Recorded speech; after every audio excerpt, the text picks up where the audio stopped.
Thank you.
All right.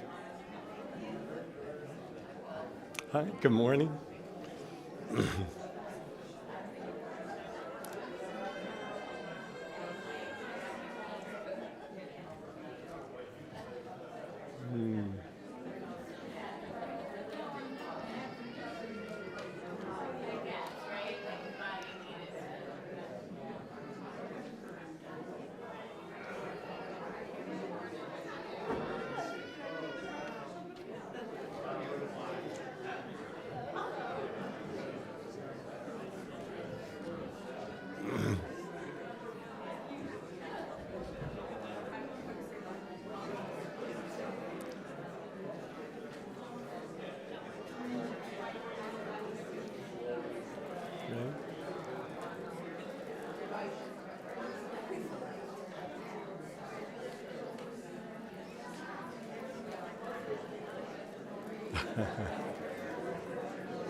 Good morning, good morning. My name is Paul Ferm. Our all-ages worship services bring us together each Sunday to be inspired by our UU values, traditions, readings, and more. Throughout the rest of the week, fellowship members are busy here doing all sorts of things, also meeting with communities and teams to help build our community and to create impactful experiences for us throughout the week and throughout the year. Religious education, social justice, environmental work, facilities, music, and so much more.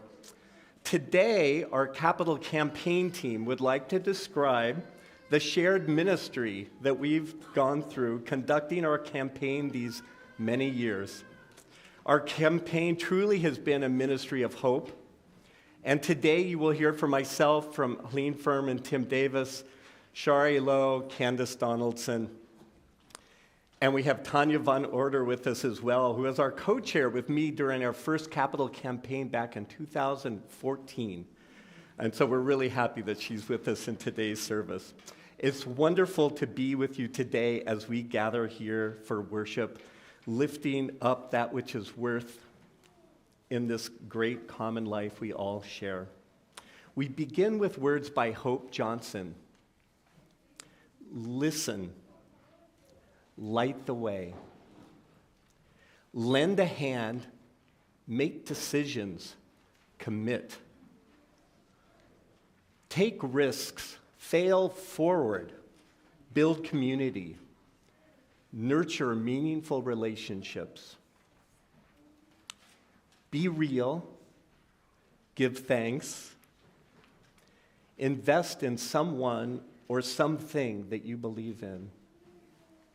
Live, love, dream big, be transformed, change the world, lead, and keep your dreams alive. Please join us now in a spirit of meditation or prayer. Come, my friends, let's worship together.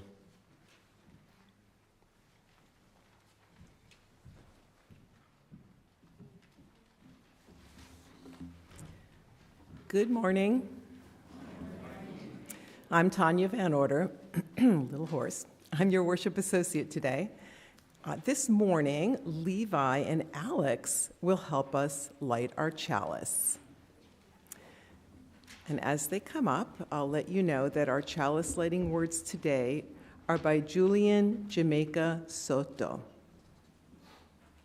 In this community, we hold hope close. We don't always know what comes next, but that cannot dissuade us. See, we don't always know what comes next. We rely on the certainty beneath, the foundation of our values and ethics. We are the people who return to love like a north star, and to the truth that we are greater together than we are alone. Thank you. And now please stand as you're able for our affirmation by James Villa Blake. I will read each line. Please repeat after me. Love is the spirit of this fellowship. Love is the spirit of this fellowship. And service is its law. And service is its law. This is our great covenant. This is our great covenant. To dwell together in peace. To dwell together in peace. To seek the truth in love. To seek the truth in love. And to help one another. And to help one another. Please remain standing for our opening hymn, number 1017, Building a New Way.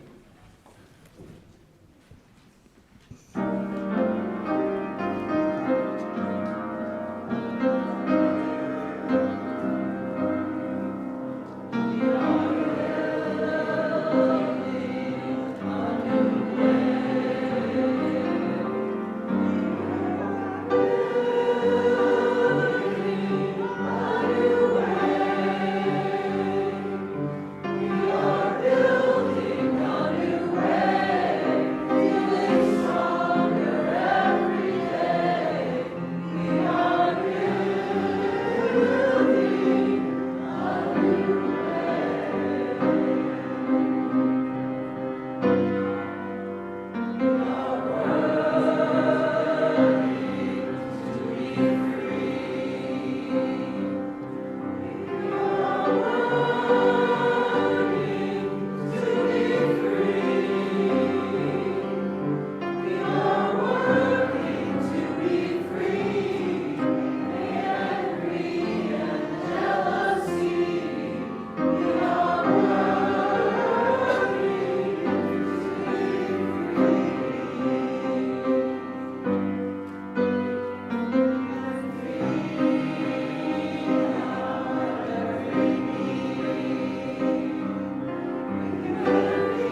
It's a joy to welcome you to the Morristown Unitarian Universalist Fellowship.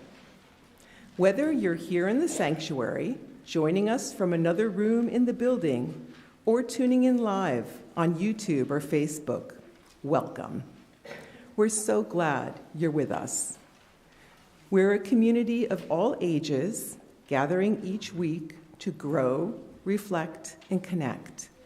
Families, you are especially welcome. Children of all ages belong in our shared worship space. If you'd prefer a little more room to soothe or move, our family room is just outside these doors to the right, and the service streams live from there. Childcare is also available for little ones 9 months to 5 years of age in room A in our Gateway Center. Wherever you are, however you join us today, we are very grateful for your presence. Welcome.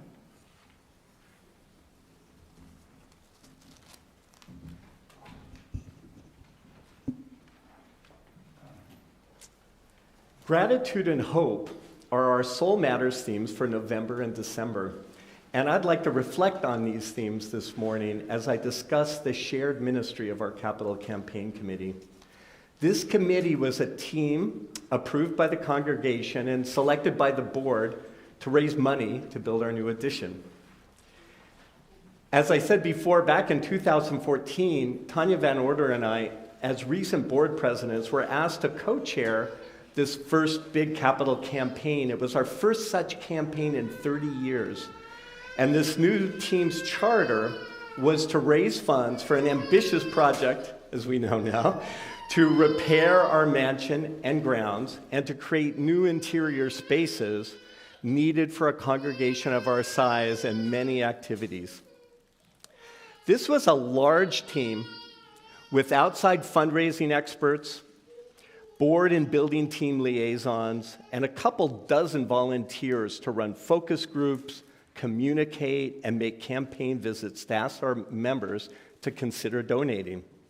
Our campaign theme, Passing the Torch from Generation to Generation, invited the entire fellowship to voice our gratitude for the many gifts that we, who had been here for many years, had already received from our fellowship, and also to express our hope for what we might be able to offer the next generation. Over the prior years, other expressions of gratitude and hope had already provided a lot of momentum that really helped launch the campaign back in 2014. Our 2010 strategic planning team had charged us, establish a spiritual home that supports our mission, provides adequate space, enables growth, and is welcoming, safe, and well-maintained. In 2011, our Sacred Spaces group had met. They had focus groups as well, attended by over 180 members.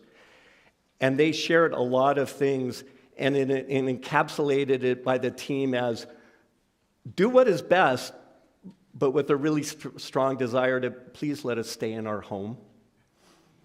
In 2012, the Board of Trustees then went ahead to ask us all at an annual meeting to resolve to focus facilities planning on efforts to renovate and expand 21 Normandy Heights Road, our address here. Our vote to stay and renovate was met with a joyous standing ovation. So then 2 years of work later, by 2014, our Gateways team had really delivered their first full master plan to renovate the mansion and construct a new building. The new spaces would allow us to meet, break bread, learn together, and there were detailed plans on a beautiful design, bathrooms, safe parking, landscaping, playgrounds, energy conservation, and more. Really exciting times. The Gateways team, through their work, had really expressed their gratitude for our founding members who had had the courage to buy this big property in the first place, and hope that we would secure our home for the future and for future generations. So then, all of this positive energy had really led to the foundation of our capital campaign back in 2014. And we did a great deal of work in 2014 and 15. Our team visited all of you. We listened to your fellowship stories and dreams, for the future, and we ask for your support. And support us you did. Our sense of shared ministry really grew through this time. And we felt this tap into our collective gratitude for the fellowship and our hope for a bright future. Now, in 2016 and 17, there was extensive zoning and litigation issues going on, really being managed by the board and Gateway's team, and we were all thinking about it. It was our period of asking really slowed during that time, and they were anxious times. But this gratitude and hope that we had built so strongly and it had nurtured by so many of you really kept the project alive. Then in 2018, with the legal issues really resolved, the board asked us to restart fundraising and to have a campaign to support several projects really ready for construction, all pre-approved now by the township. Our congregation voted overwhelmingly to restart the campaigns. We asked for a separate approval for that. And we chose the theme, Deeper Roots, Wider Wings, Our Resilience Rising. I sang that to you more times. I had so much fun, sorry. I was again co-chair of this team, this time with Kathy Solu. This new theme reminded us of our gratitude for our deep roots here, our hope to spread our wings into the future, and really our resilience that had helped us work through some tough times together and would be here for us in the future. Kathy and John Solu, as you might imagine, provided delicious food at every single team meeting we had. They kept ourselves nourished and our hearts warm. When the pandemic struck, wow, were we anxious again. And this guy in the back, Franklin Heller, kept us going through that. He would lift our spirits and remind us of the gratitude we had for the fellowship and our hope for the future.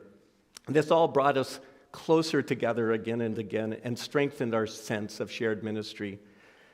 When we then saw our congregation's hope bolstered each year as one of these major projects were completed by our facilities team and their contractors. Parking in 2019, the Oval project in 2020 during the height of the pandemic.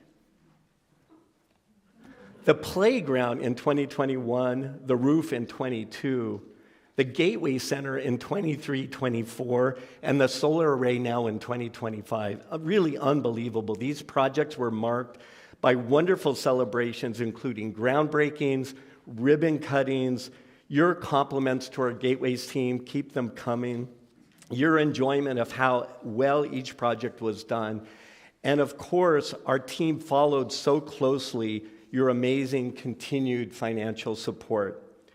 Through phases of fundraising called Moving Forward and now Mortgage Prevention, your generosity has been simply amazing. So truly, gratitude and hope are two emotions that have carried us through this time. They're so important to our capital campaign and to our projects, and they were really truly part of the DNA that helped our team build this sense of shared ministry that has sustained us these many years.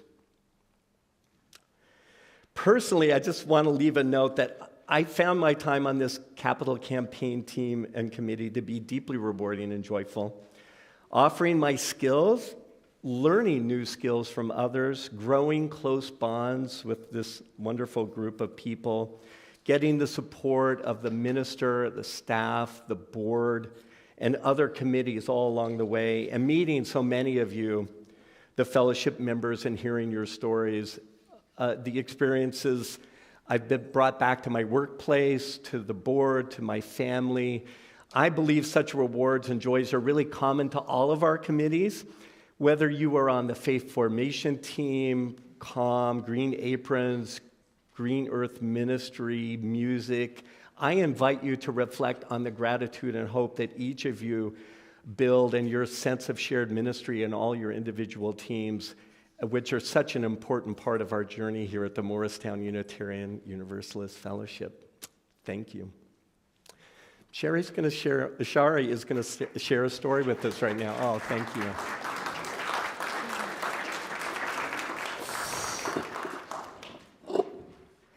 Well, you know what this is, right?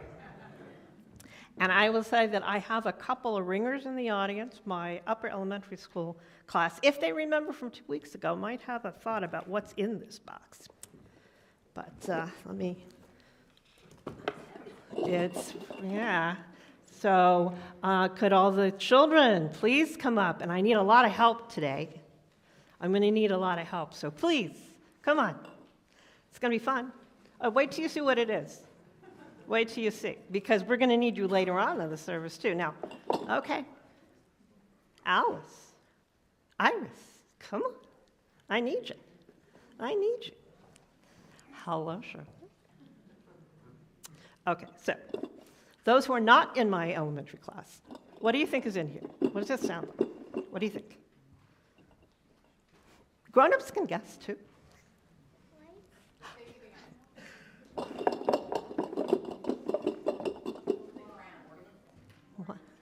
What? Christmas ornaments, that's a thought. No. All right. Any more guesses? And it is heavy. What? Candles, that is close. All right. Levi actually whispered over here, lights. That is what it is. So I want to ask each of you to take one, lift it out, and hold it carefully because it's glass. They're glass. And there are more. There's enough for everyone. I've got some more hidden over here. So, because the story, and please have a seat, and I will tell you a story. Thank you, Tim. That's so helpful. So there's more. There's more. There's more. There's more.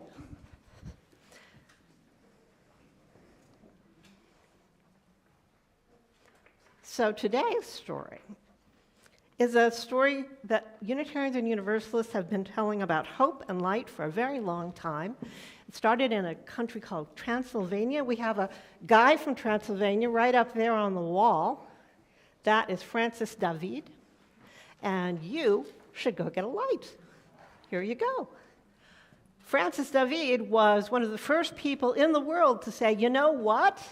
You could think one thing about Jesus or something else about Jesus, because this was just, this is Christian history, but that they used to kill each other and burn each other at the stake because they didn't agree on things about Jesus. And he said, after 9 hours of debate, nah, that doesn't make any sense. So that is part of our Unitarian Universalist heritage, and that was in Transylvania. This story is about some people in Transylvania who were Unitarian, and they wanted to build their own church. So they did. They labored long and hard. They had stonemasons that shaped stone, and foresters that sawed big hunks of logs, and carpenters that carved the wood finely. They brought a bell from far away that would ring out along the mountainsides. And then there were weavers who wove fine cloths for the altar table. We have a table too. We don't have any cloth on it today, but sometimes we do. And then there were blacksmiths that hammered black iron into tall lampstands that were all around the sanctuary. And finally, when that was done, they went to paint the inside. And in this country, everybody knew how to paint beautiful designs. They painted trees and flowers and designs around the windows and different designs around the doors. And finally, at the end of the day, when it was finished, they all came together and sang happily. "We will eat now," declared an elder. And so the people went back to their homes and had meals, all except for a girl named Zora and her dad. They brought their own bread and cheese, and they sat and ate it on the lawn. And then Zora went inside and said, "Oh, how beautiful!" But she said, "But wait, it's not finished. The blacksmiths made lampstands, but there are no lights." "Ah, no, little one," said her father. "The light of the church comes from its people." And we don't necessarily say church, and other people say temple, and we say faith community. But today, this story was when they called it a church. So that's the word we're going to use today. But Father, the light of the church comes from the people. You shall see. And he rang the bell to call the people together to worship. Now the sun had set by now, and night was coming soon, yet in the growing darkness, tiny points of light. Can you hold up your light so everyone can see? Tiny points of light came from all directions, and each family brought their own light. All through the worship service, Zora watched the lights flicker and glow. She watched her family's lamp most of all. And then they brought it home. The lamp flame lit their house when they returned home. Mother, said Zora as she climbed into bed, Father said the light of the church comes from its people. Yes, but also people take their light from the church.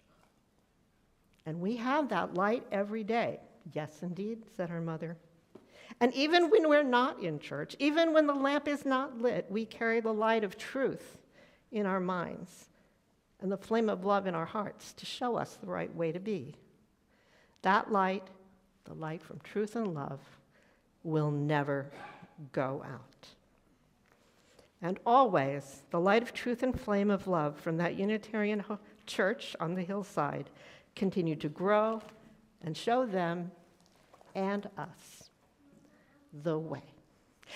Now, hold on to these. Are there any more? Did we all have? There's two more. Okay, well, hold on to these as you go back to your seats because we're going to use them again. When we sing a song, there's going to be Tim and Helene are going to come up and do their part. And then please take these back to your seat. I'll hold on to one, and I have one more. Who would like to carry one? Ah, there you go. Terrific. So just hold on to this, and I'll give you your instructions. What? Okay, one more. Perfect. Here we go. All right. So hold on to them. Don't drop them. Don't take them apart.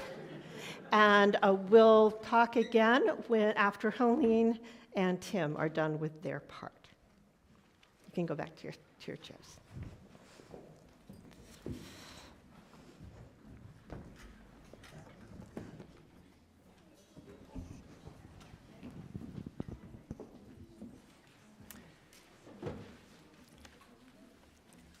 It is now time for our milestones and passages. Many of us arrive here carrying something important, perhaps challenges in our relationships, a difficult moment with a friend, or, on the other hand, a joyful birthday or anniversary. Whatever your age and whatever you're holding, joy or sorrow, you are welcome to share it with this community. You can do so by completing our milestones and passages form before 9 a.m. on Sunday. That's online, and there's a link in the newsletter. Also, paper forms are available on the table as you enter the sanctuary. We have several milestones and passages submitted for today. After each one, let's respond together with, "We hold you in our hearts." The first is from Tom Moran. Please keep my cousin-in-law, Mike Winooski, in your thoughts. Mike has been a stage 4 lung cancer survivor for 4 years. My cousins are Roman Catholic and believe that this is a miracle. I am a naturalist, and I believe it's a miracle too, just for different reasons. We hold you in our hearts. Next is from Wendy DeSarno. Wendy says, Dylan Paul's 7th birthday is today. We learned that turning 7 on the 7th makes it your golden birthday. We had hoped to celebrate with the fellowship today, but unfortunately, Dylan fell ill with a fever last night. I hope that they're watching from online, and we wish Dylan a happy golden birthday. We hold you in our hearts. And lastly is a milestone from me. I'm so excited that this Friday will be my retirement party.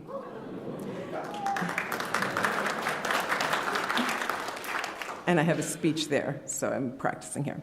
I'm turning the page after working 30 years at the Madison Housing Authority, the last 5 years as its executive director. It's been a great run and a wonderfully fulfilling job, and I'm also looking forward to retirement. Thank you. Let's take a quiet moment now for the prayers and meditations in our hearts. If you feel comfortable doing so, please close your eyes. Let your body settle. Let your mind soften. Breathe. With each breath, feel yourself arriving fully in this moment. Feel the presence of those around you, each person breathing, settling, arriving alongside you. Know that this community holds space for you, just as you hold space for them. Feel the spirit of life, the thread that connects us all, gently supporting us in this stillness. Let us breathe together now in shared silence.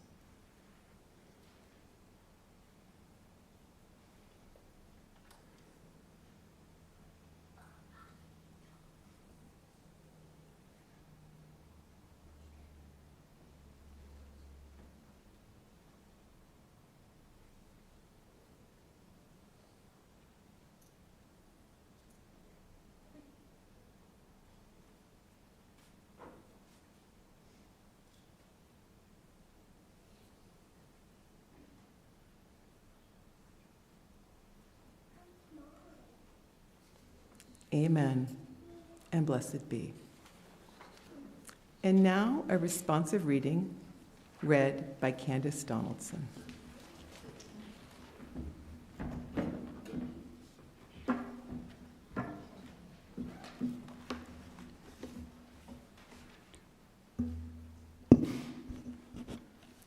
Good morning. I'm Candice Donaldson, your treasurer and member of your DRWW team. Please join with me in our responsive reading for today. You'll be reading the italicized portions. It's located in our gray hymnal and will also be on the screen. It's number 733. A place of meeting. Out of wood and stone, out of dream and sacrifice, the people build a home. Out of the work of their hands and hearts and minds, the people fashion a symbol and a reality. May this house be truly a place of meeting, meeting one with another in warmth and joy and openness, meeting one with another in courage and love and trust. May all who enter here trust one another so surely that they dare to share the deep fires that burst into anger, as much as the sweet spring waters that swell into laughter. The slow erosion of wounded tears, as much as the soaring song. May these walls know silence as 100 hearts search inward, each for its own small spark of hope that might otherwise be snuffed out in the noise. May the rafters hear. May these rafters hear the voice of the child as surely as that of the orator, and the sound of the lute and the clack of the typewriter, and the swish of the broom, and know that all are as holy as the shout of a million stars. May the rain fall brightly on this house, and the sun shine warmly, and the wind blow silently, and the blessed of joy and peace.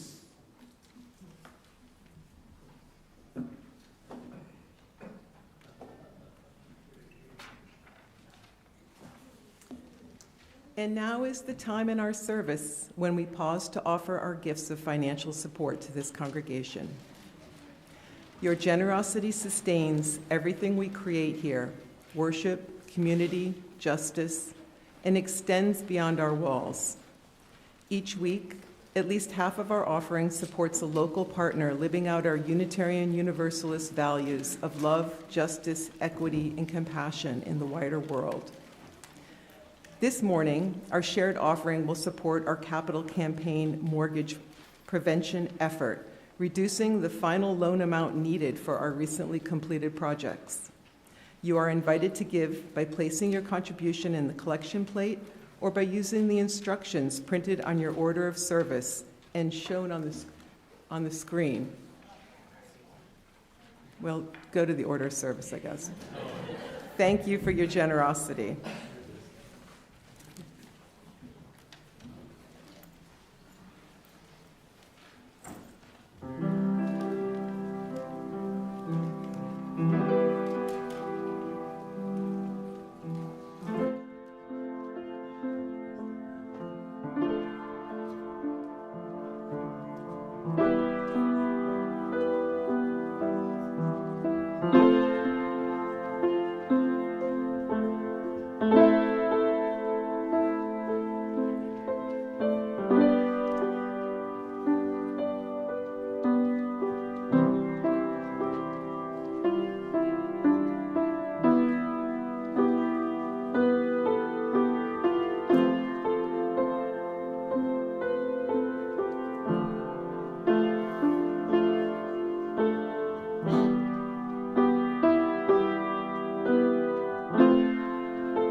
Good morning.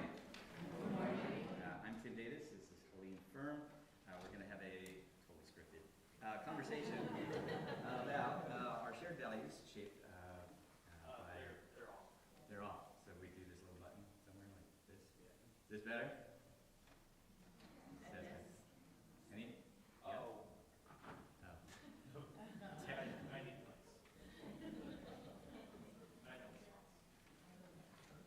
God bless Alex, right? Big hand.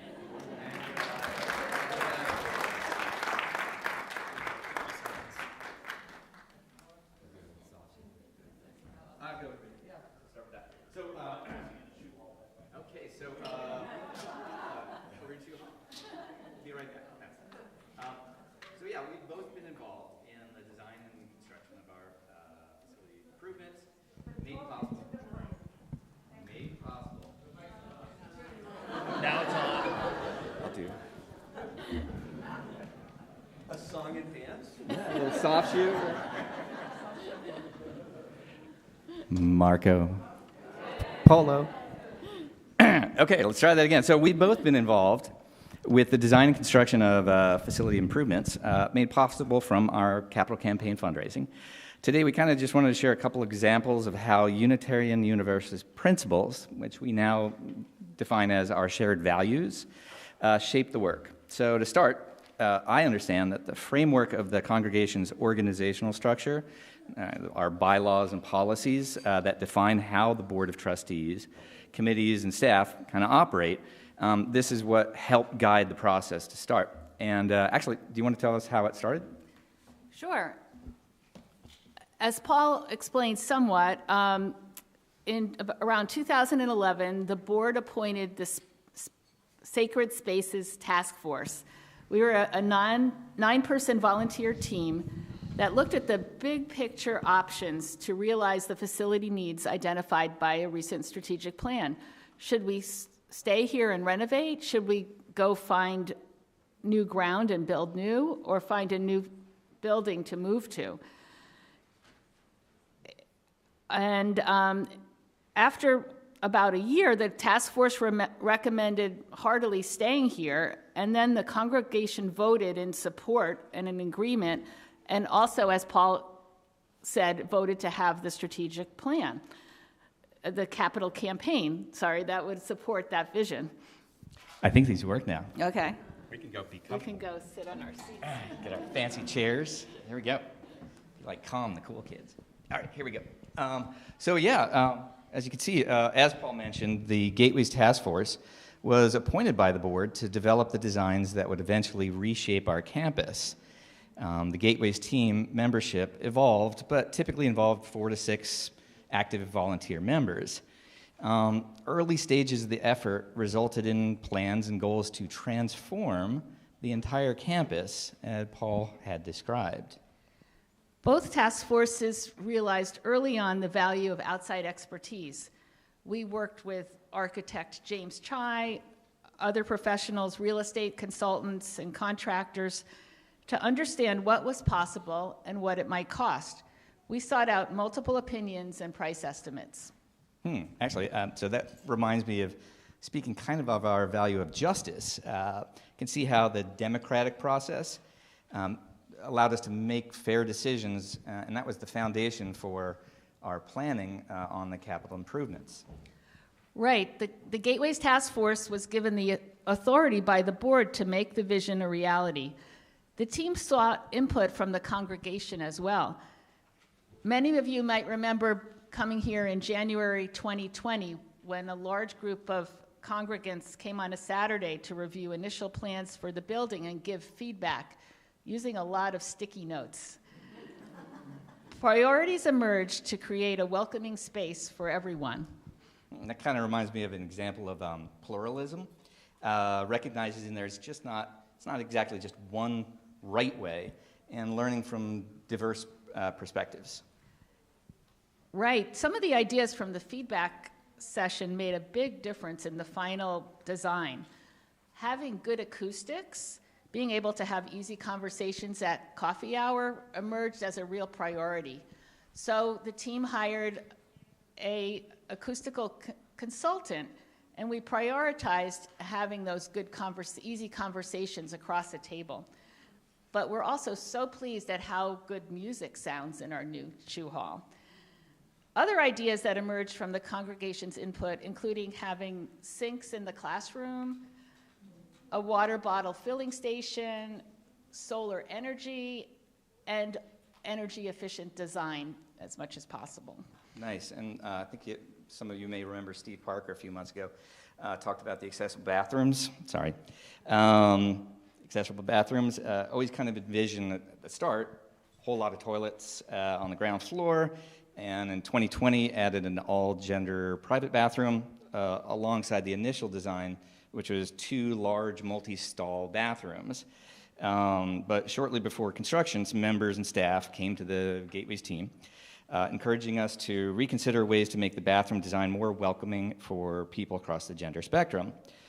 Collected input at a special meeting, and it became clear that the private toilet rooms would best meet our needs. Our architect and contractor then came back with the option that we now have built.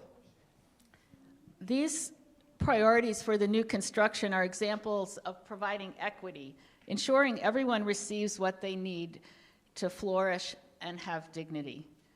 The feedback from everyone, from new visitors to my own family, show us that we got this right with the bathroom design. The Gateways team expanded and broke into smaller efforts to define all the details that went into the design, working within a framework of the scope and budget that was approved by the congregation, a true process of interdependence within our team. Yeah, so let's cover a couple of highlights. Kids Playground team researched options for play equipment that aligned with our values. Personally, I love seeing the kids enjoy our interdependent climbing web and climbing over that massive rock that was unearthed from our property. The kitchen team, led by Sandra Persichetti, brought in a kitchen equipment supplier and consulted with a professional caterer, as well as members with kitchen experience. And remember, Toby Tyler headed the efforts to define our needs for AV and security, and Dave Landau provided valuable input for the need for, professional stage lighting. Dave Horst took on adding solar panels to the roof, and Tim, you provided invaluable interior design input for all the finished selections for the new facility. You're making me blush, Helene. We need to remember your countless volunteer hours, professional insight, and project management time you shared with us specifically on mechanical systems. This is also in addition to Sandra and Steve Parker's endless project management hours behind the scenes during all phases of construction. This journey has shown me how our congregation's generosity truly works wonders. Through collaboration guided by the fellowship's organizational structure, the generosity of time, talent, and treasure from members, and a shared vision shaped by our values. Thank you. Thank you.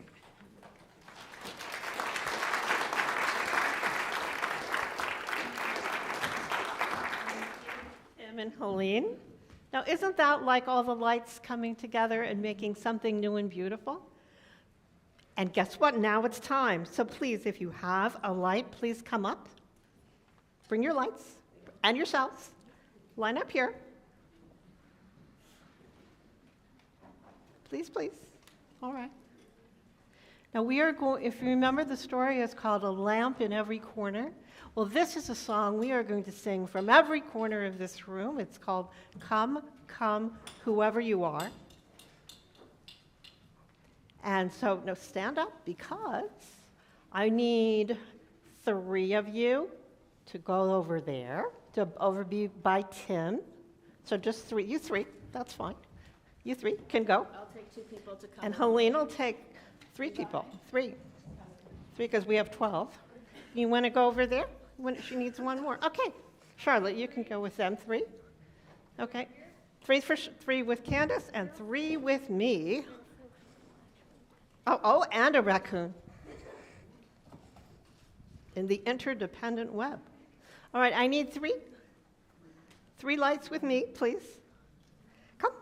Your mom can come with you if you need her. Over here. Okay, there are 12 lights, so there should be 3 people in each of the 4 corners. But it sounds like we've somehow, are we missing any? Oh, okay. That explains. Okay, so go, all right. All right, so Iris, go, and I'm sorry, what's your name? I don't think I know you. What's your name? Sadie, could you please go be with Candice, so she's not alone. Yeah, okay. All right. Okay, so, and now, thank you for waiting while we got settled. Paul and Victoria, can you please start us off? Yes, so we're going to sing around 4 parts. Come, come, whoever you are. We're number 1 here, maybe the first 3 rows. And then Helene will read, and Candice is number 2, kind of the first 3 rows. Shari will do number 3, kind of the 4th row and back. And Helene will do number 4, the 4th row and back. So Everyone, it is competition. No, it's not. And so we'll sing it all through once, and then I think, you don't see it up there, but every third measure, the next one is coming in. So after whoever you are, number 2 will come in, come, whoever you are. So we'll sing it all through once, then group 1 will sing, come, whoever you are. Group 2, come, whoever you are. 3, and then 4, and it'll all work. Thanks, Victoria.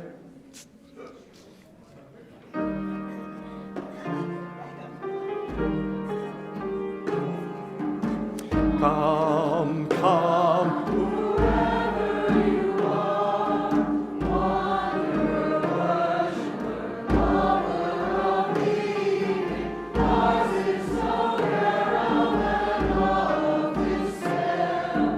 Come, then again, whoever you are, base of the podium.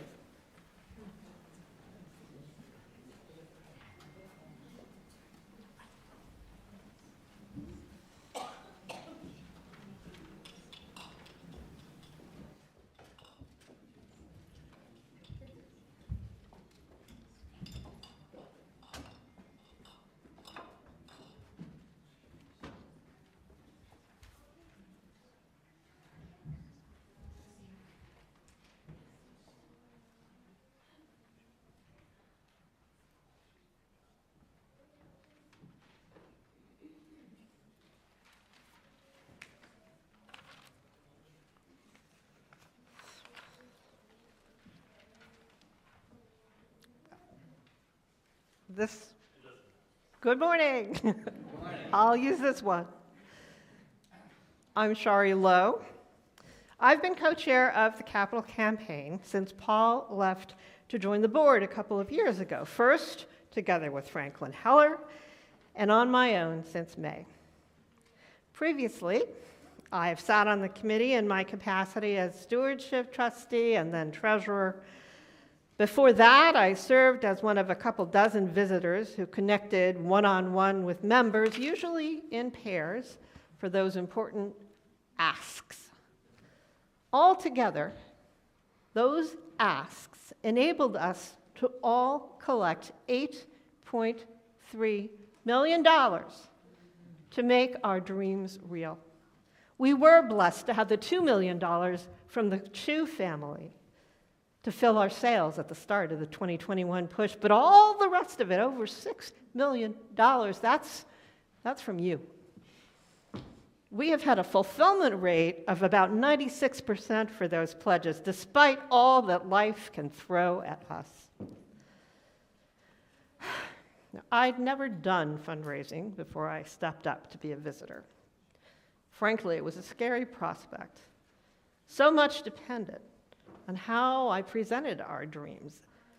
not wanting to offend by asking at all, by asking too much, or seeming to disrespect the person by asking too little. As some of you may know, I have made mistakes. We maintained a confidential spreadsheet tracking all potential donors. No worries, only 3 or 4 people have ever had access to this at any one time, and we were very scrupulous about maintaining confidentiality. But on to the mistakes. I once crafted an email soliciting a repeat gift based on a misreading of the wrong line of our spreadsheet. Naturally, the person to whom I sent an email claiming they hadn't given in a while, when they had just completed a 3rd pledge, was furious and hurt. It still makes my stomach clench to think about that. But I want to say that that family has just given another gift last week. And there was the time when the realm record for another member wasn't accurate. They felt so unappreciated. These errors that can be so wounding to the person or family being solicited stay rooted in my soul. Even if you forgave me, it's forgiving myself and getting back on that questing horse that's hard. But here I still am, because in the end, what carried all of us today is the quest. Not for money, although we can't do without that. Our asks are founded in a shared space of joy. In the UU values that unite us, in our imagined future that is unfolding all around us, and in the deep appreciation of the sacrifice and generosity of every gift. Those experiences of shared joy far outstrip the rueful memory of my mistakes. It brings on joyful tears to remember one person who had finished their monthly generation to generation pledge of $150 a month, which had gone on for years, but then they contacted us to schedule a follow-up visit to extend their pledging for another few years at $50 a month, because that was what they could do. Then there were the family who had changed their mind and held back completing their pledge, but after healing years, perhaps, responded to a call by agreeing to fulfill it in full. My heart is still fed by that conversation. A visit just a few weeks ago where the member, a parent of a child who particularly loves to come to community Sundays when they can have free run of Shoe Hall and interact with all ages, this member listened and asked questions and then became emotional when we got to the slide where we talked about leaving a legacy for the future. That family is already halfway through a 5-figure pledge in just a few months. It has been and is my mission for these remaining months and these last few $1,000s of the campaign to find ways to be joyful together. And so we have had 2 musical fundraisers this fall. They raised several $1,000s, but more importantly, almost, they generated priceless joy. My vision is to keep things happening, not just for the reward of the amounts raised, but to make sure the campaign remains top of mind as we live through the promise of having a place where we can all gather together at once. And mark your calendars for one more concluding celebration, our art show and gala at the end of February. This approach seems to be working. In my many years of work on this, I can't remember a time when so many of you have patted me on the back reassuringly and said, "We got this," and "We will raise it all." It also seems that every time I call Katie for something else, she tells me of pledges that have come in unasked. $100 from someone who already finished another pledge, or checks for $2,000 or $3,000 sent to prevent a mortgage. Recently, another person came up with sparkling eyes to tell me they had some RMD money to help give to help avoid the mortgage without being asked. just impelled by the joy of giving. No, we aren't finished. We just sent out our Giving Tuesday end-of-year appeal. And now we'll take a beat and let you decide on your year-end giving. And then we'll see where we are. But most likely after the new year, I and Paul and Helene and Tim and Candice and others will be following up with requests for a visit or a chat to ask you to consider what gives you joy and how you can make it manifest. Please, we also will be respectful. If you've already told us you're just done with this damn campaign, we get that. Or if you simply can't give even a first gift, please feel empowered to tell us so and realize you don't need to explain. We are already so overwhelmed by your generosity. Our hearts are lifted up. Whenever we see you flowing into the low courtyard, or see you meeting in the Ferm classroom, or running down the hill outside Chew Hall, or chatting earnestly in the Erhane Wilson Welcome Gallery. Wherever we end up with this campaign, after the gala on February 28th, we will update our donor wall one more time to make sure everyone is included. Thank you for the joy. And now let us rise as we are able and sing song number 1, May Nothing Evil Cross This Door.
Before we close, we have a few Minutes for Ministries updates. These are brief highlights to help us stay connected with our wider congregational life throughout the week.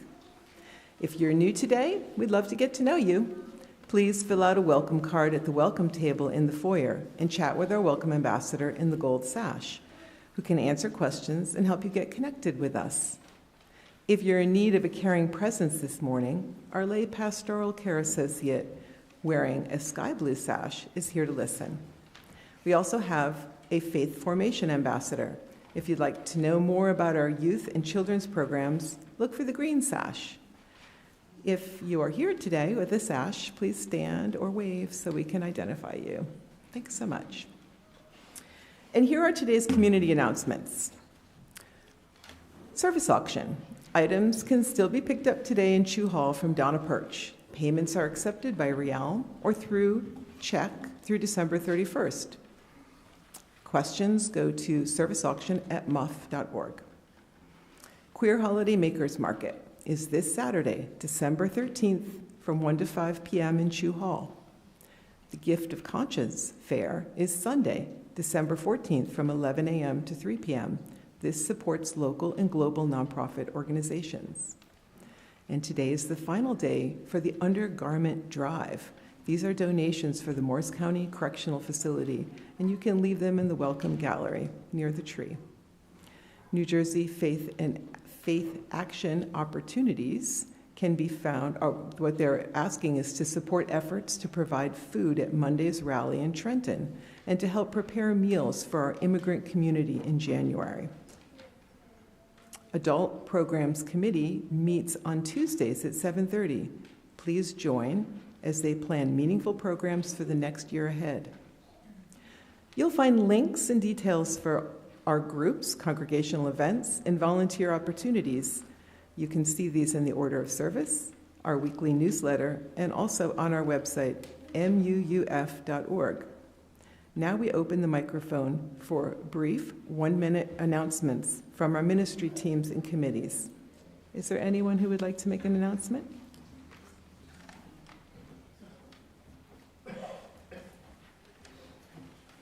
Good morning, everyone. My name is Brooke Donaldson. Do you know what we couldn't do a couple years ago? We could not have hosted a queer makers market. Do you know why? Because of space. And do you know why? Because this year we have over 30 queer makers that are going to be, displaying their goods in Chew Hall next weekend. Maybe Rachel, I feel like you're very giddy. Do you want to say something more about it? No, Rachel's just excited. We all are. But anyway, the Queer Makers Market is next Saturday, 1 through 5. But you know what goes really great with the holidays and markets? Baked goods. So I have my clipboard. I need everyone to sign up. A sheet of cookies, a tray of brownies, a thing of muffins. You can make them from a box. But if you can please sign up to bring something and drop it off to the fellowship either Friday or Saturday for us to prepare for the bake sale, I will forever love you for that. So thank you so much. And please come in and check out all the amazing vendors that we're going to have. And anything left from Saturday will get rolled to Sunday for the Gifts of Conscience Fair.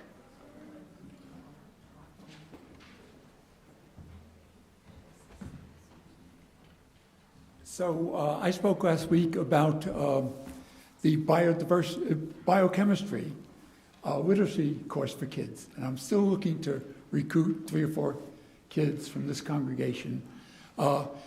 Some parents spoke to me last week and said the kids might be afraid they weren't up to this class, but this is a literacy for kids. It's not for trained scientists. Okay, you don't have to be a scientist coming into the class. It should be fun. I'm a comedy of error as far as coming here. Last week I forgot my flyers. This week I had a bag that had some chemical models and other things. It disappeared. I don't know what happened to it between the car and here. Anyway, if anyone has seen that, let me know.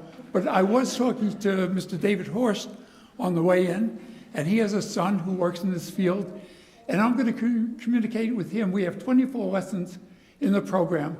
I'm going to communicate with him. He's a professional in the field. See if he can join us for a couple of classes where he can read the material that Mr. Gaborkis and I will be doing week to week, 24 weeks between now and the end of June. I need 3 to 4 young people in this congregation. You don't have to be a scientist. You just have to use your noodle from time to time. And that's all, okay? So I hope that I'll be out in the coffee hour, and I hope I have my materials with me, but we'll see.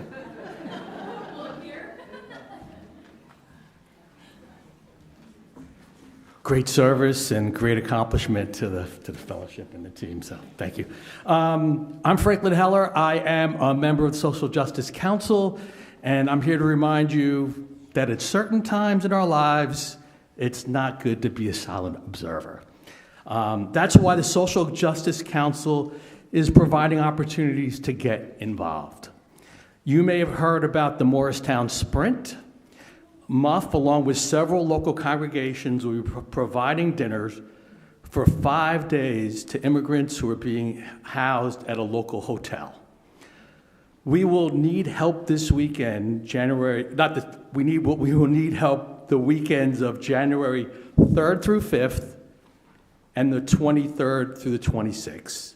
A shout out to Don Preziosi and Diana Hart, who are helping to coordinate this effort, and you can reach out to them or me to get involved. And also, we're using our new kitchen. Wouldn't have been able to do that without everybody's generosity. So there's an opportunity to join us for a rally in Trenton tomorrow, supporting the lame duck people's agenda and opposing other legislation that defangs the state controller's office efforts to fight corruption in New Jersey. Who knew? And to provide long-term subsidies to the nuclear power industries. We'll be carpooling from our main parking lot at 8:45 and should return around 4. Please see me if you have any questions. And also thank you for bringing toiletry items to our partner Family Promise that helps to fight homelessness here in Morris County. In January, the fellowship will also be having a food drive. So, and if you want to join the rapid response team, let me know too. So thank you a lot. Have a good day.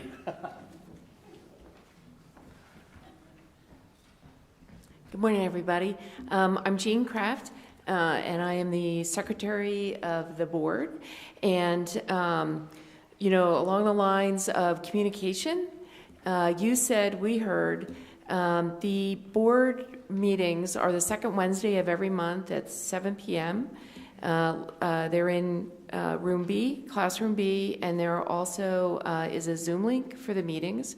And someone recently requested to have the agenda posted before the meeting so that if something was coming up that people were interested in, they could either reach out to one of the board members to comment on that or attend the board meeting.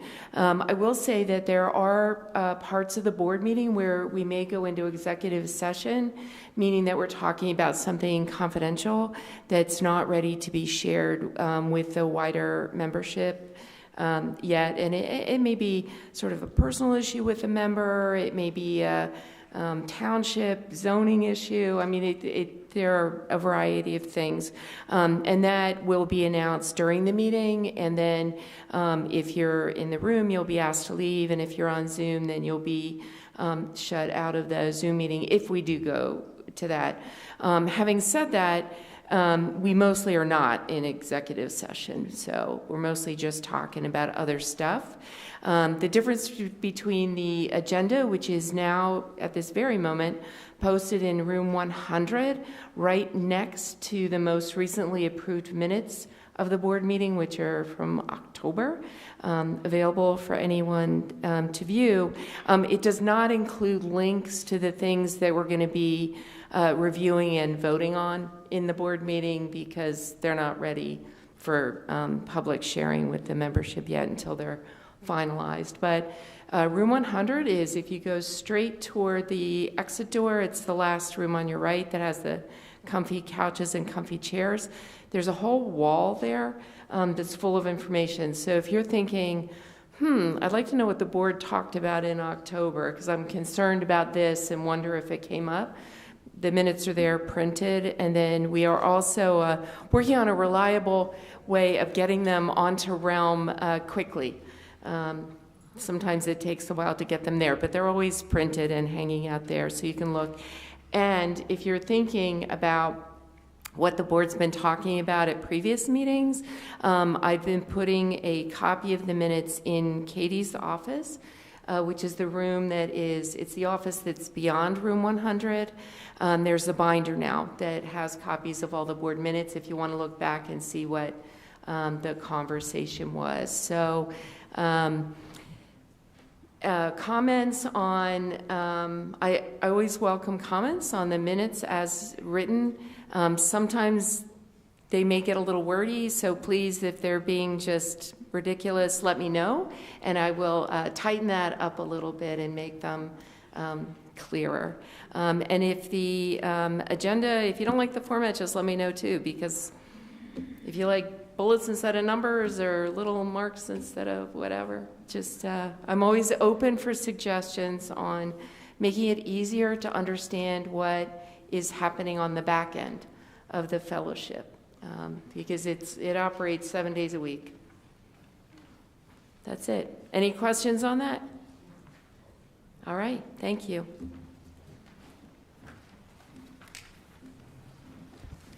What a vibrant place we are. Listen to all of those beams of light from every one of those announcements. It is time now for us to bring our worship to a close. But although we extinguish the chalice flame, its light will continue to burn in our hearts until we come together again and share our light once more. As we go out into our daily lives, I leave you with the words of Loretta Williams. We, bearers of the dream, affirm that a new vision of hope is emerging. We pledge to work for that community in which justice will be actively present. We affirm that we are co-creators of the future, not its pawns. We stand united in affirmation of our hope and vision of a just and inclusive society. We pledge to make our tomorrows become our todays. Amen. Blessed be, and go in peace.